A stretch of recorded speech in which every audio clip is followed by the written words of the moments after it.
안녕하세요. 즐거운 초등영어의 진희쌤입니다. 자, 오늘 맘살롱 그 세 번째 시간이 찾아왔습니다.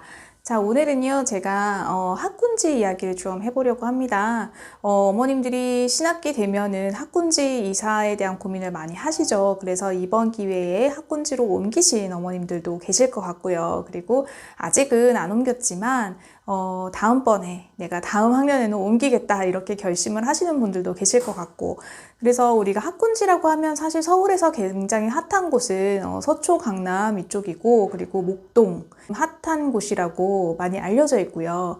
그리고 뭐 경기권으로 가더라도 평촌이라든지 분당 이런 데도 핫한 곳이고, 그리고 지방에도 대구, 수성구 이런 식으로 지방에도 항상 이렇게 모여 있습니다. 아이들이 사교육을 적절하게 잘 받을 수 있는 지역이 항상 형성이 좀 되어 있는 것 같아요. 그런데 우리가 사는 지역에서 가장 가까운 우리가 학군지로 이사를 갈 것이냐 말 것이냐에 대한 고민을 늘상 하시고 계시고, 그리고 그런 고민을 하는 데 있어서 좀 중요한 요소가 금전적인 부분도 좀 큰 영향을 미치죠. 우리나라는 이제 부동산 가격이 굉장히 큰 영향을 미치고 있기 때문에 그런 고민들도 있으실 거라고 생각을 해요.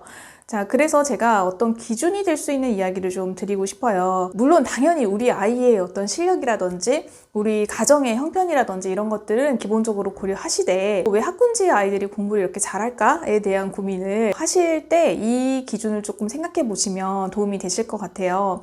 뭐냐면 바로 도도새의 법칙이라는 겁니다. 우리가 도전과 응전의 법칙이라고도 불리는데요.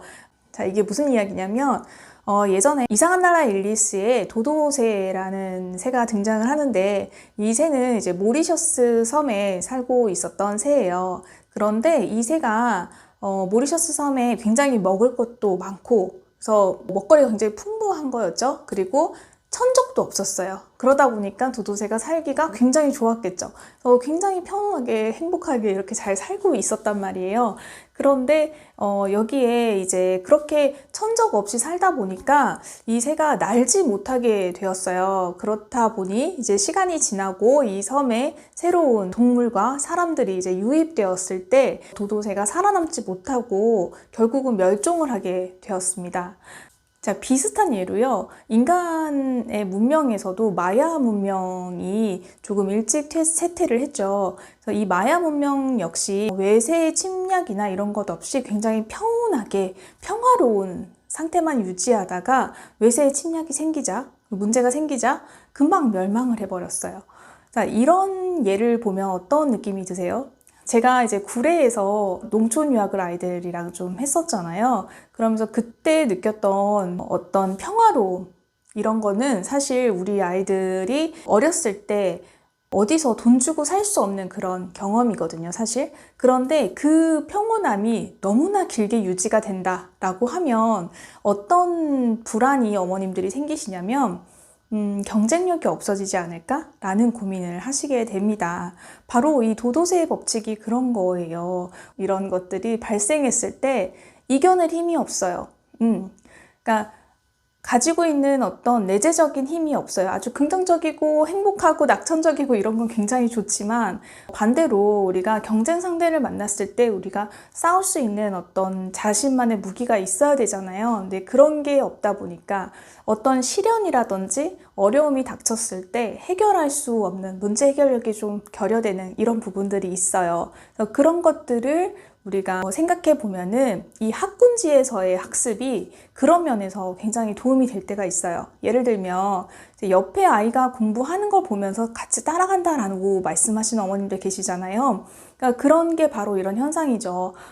나 혼자 공부한다라고 생각하면 굉장히 힘들고 지치고 그렇겠지만, 옆에 친구들이 하는 걸 보면서 아, 원래 저렇게 하는 거구나 라고 하면서 따라가다 보면 중간 이상은 하게 되는 그런 점에서 학군지가 장점이 있다라고 저는 생각을 해요. 우리 아이가 학군지에 가야 되냐 말아야 되냐 고민을 하실 때는 현재 우리 아이가 너무나 편안하게 생활하고 있는 건 아닌가, 경쟁의식이 너무나 현저하게 떨어진다거나 그런 환경이라거나, 또는 사교육의 혜택을 정말 너무 받을 수 없고 주변의 환경이나 친구들이 전혀 공부하는 분위기가 아니다, 그래서 이 아이가 학습 동기가 너무 없다, 이런 친구들은 한 번씩, 이사까지는 아니더라도 주변 학군지의 학원을 한 번씩 방학 때 경험해보게 하시는 거, 그건 저는 좋은 것 같고요.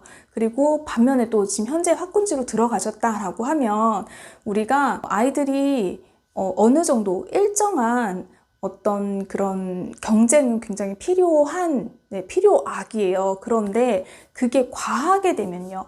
그러니까 엄마도 그거에 대한 브레이크가 없이 달리고 아이도 그 브레이크 없이 달리고 이런 과정에서 과하게 되면 문제가 생기는 거거든요. 이미 들어가신 부모님들도 항상 객관화를 하세요. 객관화를 하시고 자기를 다스리시고 그리고 아이가 너무 과하게 그러니까 어느 정도 경쟁력 가지고 경쟁심을 가지고 공부를 하는 것은 좋지만 그게 너무 과하게 돼서 어린 나이에 너무 많이 마음을 다치지 않도록 어머님들이 좀 챙겨주시고 다독여 주신다라고 하면은 학군지로의 이사는 이런 기준에서 이런 관점에서 한번 생각해 보시면 좋을 것 같아요. 그래서 우리 아이는 이사까지는 아니고 그냥 여름방학이나 겨울방학에 특강 정도를 경험해 봐도 괜찮겠다 라고 생각하신다면은 그런 경험도 한번 해보시면 좋을 것 같고요.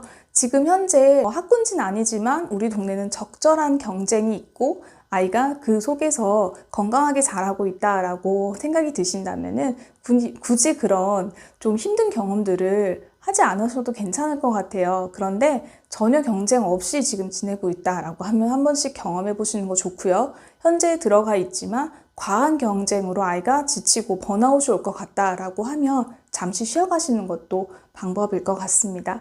자, 우리가 어떤 이론적인 배경을 조금 알고 있으면 어머님들이 어떤 결정을 하실 때 기준이 되실 수 있어요. 그런 면에서 맘살롱에서는 가끔 이런 이야기들도 드리도록 하겠습니다. 자, 이번 주도 도움이 되시는 내용이었다면 다음 주에 지니쌤 또 기다려주세요. 감사합니다.